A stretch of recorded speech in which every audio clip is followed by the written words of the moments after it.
ఒకానొకప్పుడు డోరతీ అనే ఒక చిన్న అమ్మాయి నివసించేది.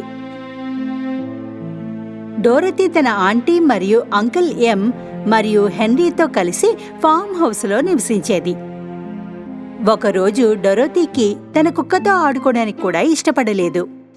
ఏదో చెడు జరగబోతోందని ఆమెకు అనిపించింది. ఈ తుఫాను మన వైపే వస్తోంది, మనము దాక్కోవాలి. అందువల్ల ఆంటీ ఎం గట్టిగా అరిచింది, ఈ క్షణమే డోరతీ ఇక్కడికి వచ్చి మనం నేలమాగాణిలోకి వెళ్ళాలి. డోరతీ తన కుక్కను తీసుకురావడానికి మంచం కిందకు వెళ్లవలసి వచ్చింది. సరిగ్గా అదే సమయంలో ఫామ్ హౌస్లో కంపనాలు మొదలయ్యాయి. అప్పుడు ఫామ్ హౌస్ దాని చుట్టూ తిరగడం ప్రారంభించింది.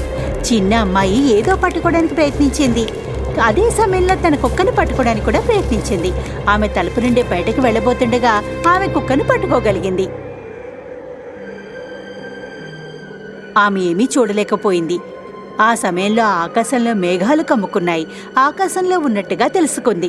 ఎంతో ఎత్తున ఉంది ఇల్లు. ఇంకా ఆమె తల చాలా వేగంగా తిరుగుతున్నట్టుగా ఉంది. ఆమె తన చుట్టూ జరుగుతున్న ప్రతిదానికి మొద్దుబారిపోయింది. ఆమె నిద్రలోకి జారుకుంది. డోరతీ పెద్ద చప్పుడుకు మేల్కొంది. మంచం చాలా ఎత్తుగా ఎగిరింది. దాంతో చిన్న అమ్మాయి నేల మీద పడిపోయింది. ఫామ్ హౌస్ ఇకపై తిరగడం లేదని ఆమె గ్రహించింది. కిటికీలోంచి సూర్యుడు ప్రకాశిస్తున్నాడు. ఆమె భూమిపై ఉందని గ్రహించింది. ఆమె బయటికి పరిగెత్తింది. అక్కడ ఉన్న దృశ్యాన్ని చూసి నమ్మలేకపోయింది. ఆమె ఆశ్చర్యపోయింది. కనుచూపు మేరలో పూల తోటలున్నాయి. అప్పుడు అకస్మాత్తుగా డోరతీ తన వైపు నడుస్తున్న చిన్న మనుషుల్ని చూసింది. పురుషులు కోన్ ఆకారపు టోపీల్ని పెట్టుకునున్నారు. వారి టోపీలపైన చిన్న గంటలు మోగుతున్నాయి. అలాగే వారి యూనిఫామ్లు నీలం రంగులో ఉన్నాయి. వారందరికీ పొడవైన గడ్డాలున్నాయి. చిన్న పురుషులు డోరతీ పక్కకు వచ్చినప్పుడు అక్కడ తెల్ల దుస్తులతో ఒక చిన్న మహిళ కనిపించింది. అత్యంత శక్తివంతమైన మాంత్రికుడికి స్వాగతం. నేను ఉత్తరాదికి చెందిన మంచి హృదయం గల మంత్రగత్తెను. వీరు నా స్నేహితులు మరుగుజ్జులు. మంత్రగత్తె నుంచి రక్షించినందుకు ధన్యవాదాలు. ధన్యవాదాలు, కానీ మీరు నన్ను వేరొకరితో కలవరపరిచారు. ఉత్తరాదికి చెందిన మంచి మనసున మంత్రగత్తె డోరతీ ఫామ్ హౌస్లోకి చోటు కల్పించింది. నేల మీద ఒక జత మెరిసే వెండి చెప్పులు ఉన్నాయి. ఫామ్ హౌస్లోకి చెడ్డ మంత్రగత్తె వచ్చిందని డోరతీ గ్రహించింది. నేను దీన్ని చెయ్యాలని అనుకోలేదు. ఇది నిజంగా నా తప్పు కాదు. నేనిప్పుడు ఏం చేయాలి? మీరు చేయగలిగే ఏకైక విషయం చెడ్డ మంత్రగత్తె యొక్క వెండి మ్యాజిక్ షోల్ని బహుమతిగా అంగీకరించడమే. డోరతీ తన పాత బూట్లు తీసి కొత్త వాటిని ధరించింది. ఇంటికి తిరిగి రావడానికి మీరు నాకు సహాయం చేస్తారా? మీకు సహాయం చేయగల ఒక వ్యక్తి మాత్రమే ఉన్నాడు. అతను ఆజ్ యొక్క మాంత్రికుడు. పసుపు ఇటుక రహదారిని అనుసరించడం ద్వారా మీరు పచ్చనగరానికి చేరుకుంటారు. మీరు చేరుకున్న తర్వాత పైకి వెళ్లి ఆజ్ యొక్క మాంత్రికుడిని చూడ్డానికి అనుమతి పొందాలి. డోరతీతో మాట్లాడిన తర్వాత నేరుగా అదృశ్యమైపోయింది. మరుగుజ్జులు డోరతీని పంపి తమ దారిన వాళ్ళు వెళ్లిపోయారు. కొంత సమయం తర్వాత చిన్న అమ్మాయి, ఆమె యొక్క కుక్క విశ్రాంతి తీసుకోవాల్సి వచ్చింది. కాబట్టి వారు మొక్కజొన్న పొలంలో ఆగిపోయారు. మైదానం మధ్యలో డోరతీ ఒక దిష్టిబొమ్మను గమనించింది. ఎంతో ఉత్సాహంతో ఆమె అతని పక్కనే వెళ్ళింది. హాయ్, నువ్వు ఎవరు? ముందుగా డోరతీ ఆశ్చర్యపోయింది, కాని జరిగిందంతా చెప్పడం ప్రారంభించింది. నాకు ఏమీ తెలీదు. నా మైండ్లో మొత్తం గడ్డే ఉంది. ఒకవేళ నేను నీతో ఎమరల్ పట్టణానికి వస్తే ఆ ఓజ్ యొక్క తాంత్రికుడు నాకు మైండ్ని ఇస్తాడంటావా? డోరతీ దిష్టిబొమ్మను తన ఫ్రేమ్ నుండి కిందకి తీసుకెళ్ళింది. వారు కలిసి పసుపీటుగా రహదారిపై నడవడం ప్రారంభించారు. కొన్ని గంటల తర్వాత వారు అడవి గుండా వెళ్తూ ఉండగా చెట్ల మధ్య ఏదో మెరుస్తూ కనిపించింది. వారు దాని పక్కన వచ్చిన తర్వాత అది టిన్తో చేసిన వ్యక్తి అని వారు గ్రహించారు. టిన్ మనిషి నిశ్చలంగా నిలబడి ఉన్నాడు. నన్ను దయచేసి కాపాడండి. నా శరీరం మొత్తం తుప్పు పట్టేసింది. చాలా సమయం నుంచి నేను ఒక్క అడుగు కూడా ముందుకు వెయ్యలేదు అసలు. మేం మీకు ఎలా సహాయం చేయగలము? కాస్త దూరంలో నా గుడిసె ఉంది. అందులో నూనె ఉంటుంది. అది తీసుకొని వచ్చి నా జోడ్లలో వేసే త్వరగా. డోర్తీ టిన్ మనిషి చెప్పినట్లుగానే అతని కీళ్లన్నింటికీ నూనె పూసింది. అతను మళ్లీ కదలడం ప్రారంభించాడు. నడవడం సాగించాడు. చాలా చాలా ధన్యవాదాలు మీకు. కానీ మీరిద్దరు ఇక్కడ ఏం చేస్తున్నారు? డోరతీ మళ్లీ ఏం జరిగిందో వివరించడం ప్రారంభించింది. అతను నాకు హృదయాన్ని ఇస్తాడని మీరు అనుకుంటున్నారా? కాబట్టి టిన్ మనిషి వారిని అనుసరించాడు. అడవి చీకటిగా మారిపోయింది. అకస్మాత్తుగా వారు భయంకరమైన గర్జనని విన్నారు. వారి ముందు సింహం బయటకు దూకింది. కానీ టోటో మొరగడం ప్రారంభించినప్పుడు సింహం భయంతో ఒక అడుగు వెనక్కి వేసింది. వణకడం ప్రారంభించింది. మీలాంటి పెద్ద సింహం ఇంత చిన్న కుక్కకి ఎలా భయపడుతున్నారు?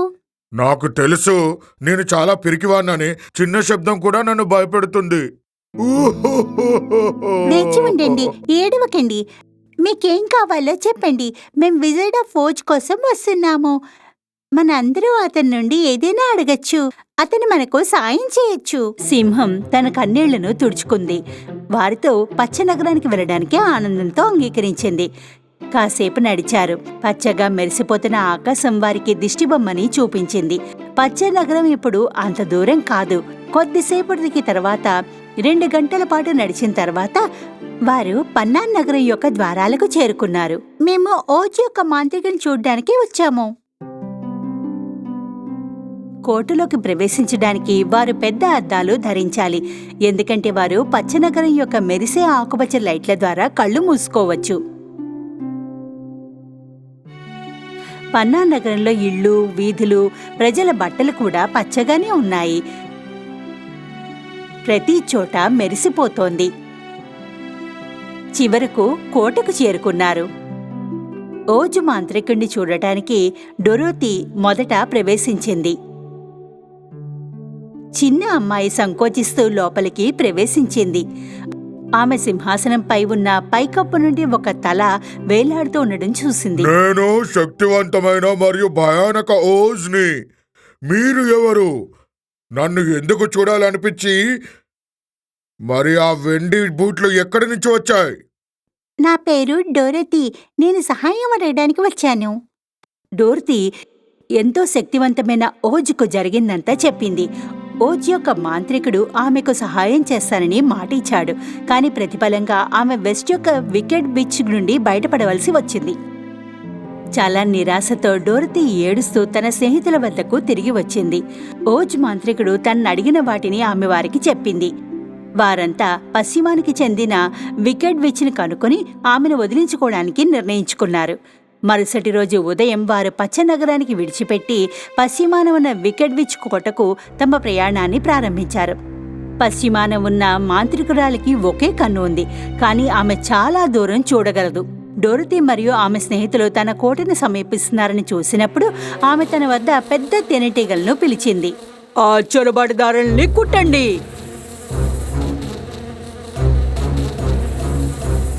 డోరతీ మరియు ఆమె స్నేహితులు తేనెటీగలు తమ వైపుకు ఎగురుతూ రావడం చూశారు. పారిపోవడానికి వారికి సమయం లేదు. స్కేర్క్రో, డోరతీ, ఇంకా సింహాన్ని ఆ ఎండుగడ్డితో కప్పేయండి. తద్వారా తేనెటీగలు వాటిని కుట్టలేవు కాబట్టి. దిష్టిబొమ్మ తన ఎండుగడ్డితో ఇతరులను కప్పినప్పుడు తేనెటీగలన్నీ టిన్ మనిషిని కుట్టడానికి ప్రయత్నించాయి. అయితే అందరూ తమ స్ట్రింగ్లను కోల్పోయారు. ఒక్కొక్కరుగా నేల మీద పడిపోయారు. ఈసారి డొరోతీ మరియు ఆమె స్నేహితులు వేటాడేందుకు మంత్రగత్తె ఆమెకు ఎగిరే కోతులను పంపింది. ఎగిరే కోతులు డొరోతీ మరియు ఆమె స్నేహితులపై దాడి చేశాయి. వారిలో ఒకరు దిష్టిబొమ్మను పట్టుకుని చెట్టుపైకి విసిరేశారు. మరొకరు టిన్ మనిషిని ఒక కొండపైకి విసిరేశాడు. మంత్రగత్తె వద్దకు తీసుకురావడానికి ఆమె సింహాన్ని కూడా కట్టివేశారు. తర్వాత ఎగిరే కోతులను డొరోతీ వైపుకు తిరిగాయి. కానీ ఒక్కసారి ఆమె పాదాలను ఉన్న వెండి బూట్లను చూసి అవి బాధ పెట్టాలని అనుకోలేదు. వారు ఆమెను కోటలోకి తీసుకెళ్లారు. పశ్చిమ దుష్ట మంత్రకత్తె డొరోతీ పాదాలకు వెండి బూట్లు చూసినప్పుడు ఆమె నిజంగానే భయపడింది. కానీ డొరోతీకి దాని శక్తి గురించి తెలియదు కూడా అని ఆమె గ్రహించింది. ఆ బూట్లు నాకు ఇచ్చేసేయి, లేదు నేనివ్వను. నేను చెప్పాను ఇచ్చేయి. మంత్రగత్తె డొరోతి వైపు తిరిగింది.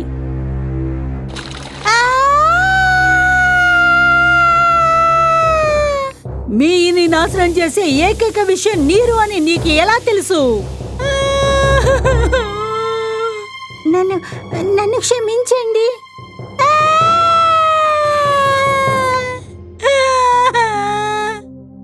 ఆమె అరిచినప్పుడు మంత్రగత్తె కరిగిపోయింది. ఆమె బట్టలు మాత్రమే నేలపై ఉన్నాయి. డొరోతి మొదటి సింహాన్ని ఉంచిన పంజరం నుండి రక్షించింది. తరువాత వారు కలిసి దిష్టిబొమ్మని, టిన్ మనిషిని కనుగొన్నారు. వారు పచ్చ నగరానికి తిరిగి వెళ్లారు. పశ్చిమానికి చెందిన దుష్ట చెడ్డ మంత్రగతిని వదిలించుకున్నారని, ఓజ్ యొక్క మాంత్రికుడికి చూడాలనుకుంటున్నారని చెప్పారు. ఓజ్ యొక్క శక్తివంతమైన మాంత్రికుడు ఈసారి వారందర్నీ కలిసి స్వాగతించాడు. వారు సింహాసన గదిలోకి ప్రవేశించినప్పుడు వారు చెవిటి శబ్దాలు విన్నారు. నేను శక్తివంతమైన తాంత్రికుణ్ణి ఓజ్ని. మీరు నన్ను ఎందుకు కలవాలనుకుంటున్నారు? టోటో చాలా భయపడ్డాడు. అతను మూలలో ఉన్న పెద్ద వేరు చేసే స్క్రీన్ మీదకు పరిగెత్తాడు. తెర వెనుక ఒక చిన్న బోల్డ్ వృద్ధుడు కనిపించాడు. అతను తన చేతుల్లో కొమ్మును పోలిన ఏదో పట్టుకుని ఉన్నాడు. మీరు ఎవరు? నేను శక్తివంతమైన మీరు ఓజ్ యొక్క తాంత్రికుడా? ఎలా సాధ్యమయ్యింది? వృద్ధుడు తన కథను వివరించాలని నిర్ణయించుకున్నాడు. నిజానికి అతను సర్కస్లో పనిచేసేవాడు. అతను హాట్ ఎయిర్ బెలూన్తో ప్రదర్శనలు ఇచ్చేవాడు. ఒకరోజు బలమైన గాలి అతన్ని ఈ కోటలోకి వీచినప్పుడు ఈ పచ్చ నగరంలో ప్రజలు అతను ఆకాశం నుండి వస్తున్న మాంత్రికుడిగా భావించారు. వారు నగరాన్ని పాలించమని అడిగారు. అతను దానికి అంగీకరించాడు. మరి మీ ప్రతిజ్ఞల యొక్క సంగతేమిటి? టిన్ మ్యాన్కి ఆ క్షణమే హృదయాన్ని ఇవ్వగలనని చెప్పాడు. అతను వెనకకు చేరుకుని ఛాతీల్లోంచి స్టఫ్డ్ హార్ట్ టాయ్ని తీశాడు. టిన్ మనిషి చాలా మెరుగ్గా ఉన్నాడు. అప్పుడు అతను దిష్టిబొమ్మ వైపు తిరిగాడు. తలకు వేసిన కుట్లు తెరిచి ఒక పిడికెడు గోధుమలు తీసి మళ్లీ పైకి కుట్టేశాడు. ఇది భయానక సింహం యొక్క మలుపు. ఒక గిన్నె బంగారం సీసాలోంచి తీసి కొంత పాయసం పోశాడు. ధైర్యం యొక్క ఈ పానీయాన్ని తాగమని సింహాన్ని కోరింది. సింహం పాయసం తాగింది. అకస్మాత్తుగా అతను తన బలహీనమైన భయంకరమైన రూపాన్ని విడిచిపెట్టి పెద్ద శక్తివంతమైన సింహంలా గర్జించాడు. ఆజ్ యొక్క మాంత్రికుడు వారిని చూసి నవ్వాడు. అతను నిజానికి వారికి ఏమీ ఇవ్వలేదు. వారు అతను అడిగినవన్నీ వారి లోపల అప్పటికే ఉన్నాయి. కానీ వాటిని ఎలా ఉపయోగించాలో వారికి తెలియదు. ఇప్పుడు నీ సమయం వచ్చింది డోర్తి.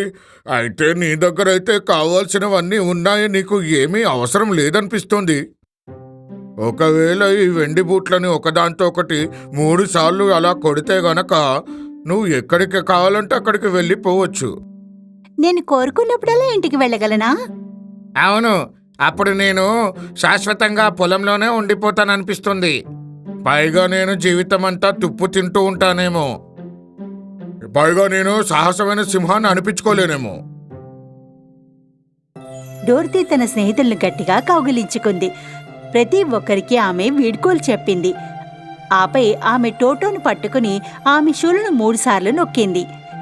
ఆమె తన మావయ్య మరియు అత్త పక్కన ఇంటికి వెళ్లాలని చెప్పింది. కొద్దిసేపటి తర్వాత ఆమె తోటలో కూర్చున్నట్లుగా గుర్తించింది. ఉద్వేగంగా చుట్టూ చూసింది. తన వైపు పరిగెడుతున్న మామ, అత్తని చూసింది. ఆమె ఆనందంతో నవ్వింది.